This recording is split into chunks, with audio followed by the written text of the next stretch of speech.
জেলা শাসক হচ্ছে কনফিউজ লোক। আপনি ভাববেন এবার জেলা শাসকই কনফিউজ, তাহলে আমাদের জীবনে কি হবে? আমি কেন বলছি আমি কনফিউজ?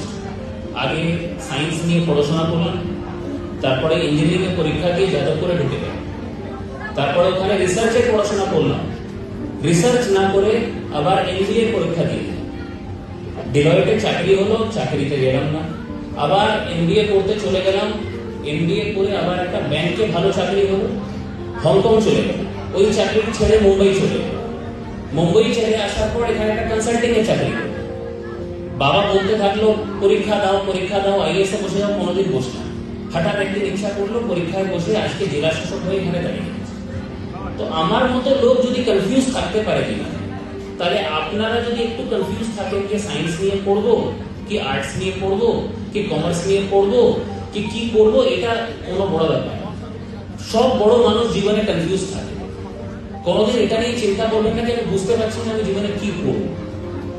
নদীর মতো হবে, একদম ডান দিক বাঁ দিক ঘুরবে কিন্তু সামনের দিকে এগোতে থাকে। কনফিউজ স্টেট শুধু তখনই অসুবিধা তৈরি করে যখন আপনি দাঁড়িয়ে থাকেন, আমি কিছুই বুঝতে পারছি না, কিছুই করবো।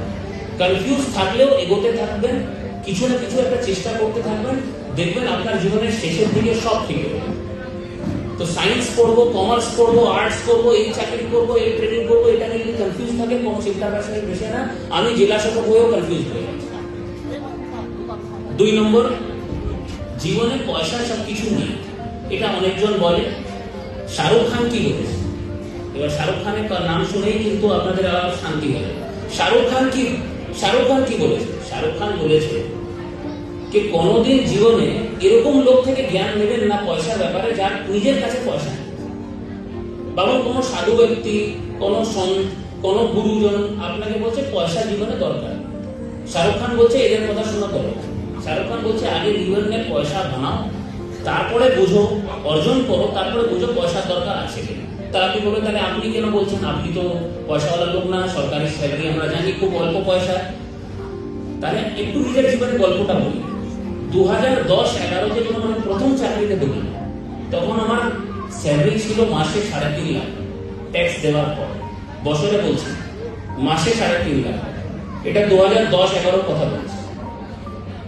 ওই চাকরি ছেড়ে এখানে যখন জয়েন করলাম তখন হাতে পেতাম 35,000 টাকা, 3.5 লাখ টাকা থেকে 35,000 টাকা।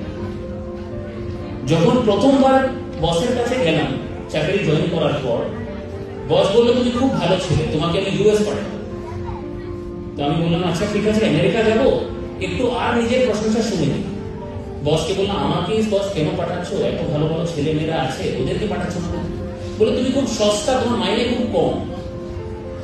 এটা শুনে এত খারাপ লাগলো কি জীবনে এত পড়াশোনা করে এসেছি, যাদবপুরে পড়লাম, আইএম আহমেদাবাদে পড়লাম, হংকং এ চাকরি করলাম, বস 1 মিনিটে বলে দিল কি তোমার জীবনের কি মূল্য, এইটুকু তো মাইনে পাও, তোমাকে যদি আমেরিকায় পাঠাই তুমি একটু সস্তা পড়বে। মানে এখানকার স্যালারি কম, ওখানকার স্যালারি ডলারের থেকে অনেক বেশি পাওয়া যায়। খুব খারাপ লাগে। ভাবলাম জীবনে এরকম কোনো কাজ করবো না যেটাতে 2 মিনিটের মধ্যে আমার স্যালারি দেখে লোক বলে দেবে ছোট লোককে বলে, আর কোনোদিন চাকরি করবো না। এটা ভালো। আমার বাবা আপনাদের বাবাদের মতোই খুব কড়া, কোনোদিন হাসতে দেখি, কোনোদিন স্মাইল করে। আমার কোনো কনভোকেশন হলো, কোনো গোল্ড মেডেল পেলাম, জীবনে যাই করলাম, কোনোদিন আমার কোনো রিপোর্ট কার্ড দেখে কোনোদিন জানি এগুলো মা যায়, সবসময় কাজে ব্যস্ত। যখন আইএএস এর এক্সামে প্রণব মুখার্জি তখন কিন্তু রাষ্ট্রপতি, আমি কিন্তু অফিসার হিসাবে প্রেসিডেন্ট গোল্ড মেডেল পাচ্ছি মাসুরি। দেখছি বাবা সব থেকে আগে টিকিট বুক করে নিয়েছে, না বলে চলে এসছে। যখন প্রণব মুখোপাধ্যায় এরকমই একটা স্টেজে দাঁড়িয়ে আমাকে গোল্ড মেডেল দিচ্ছে, আচ্ছা একটু শো অফ করছে, একটু কেক দেখাচ্ছে, চিফ গেস্ট কি করবে, একটু তো কেক দেখাবে, একটু তো নিজের ব্যাপারে বড় কথা বলবে, তো কিছু করার।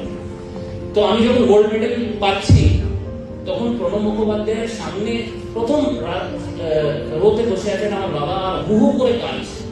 আমি ভাবলাম এরকম কড়া মানুষ জীবনে কোনোদিন মুখে হাসি ফুটে না, আজকে হু হু করে কাঁদছে। এটা জীবনে ভাবলাম যে হ্যাঁ এই চাকরিটাই হচ্ছে যেটার থেকে বেশি আর মা বাবাকে গর্বিত করতে পারবে। সেই কারণে সবসময় পয়সার পিছনে যাওয়াটা খুব ভালো, কিন্তু জীবনে পয়সা সবকিছু নেই, এটা কিন্তু আজকে বুঝতে হবে। কিন্তু জীবনে যখন আপনারা একটা একদিন এরকমই সময় আপনাদের জীবনেও আসবে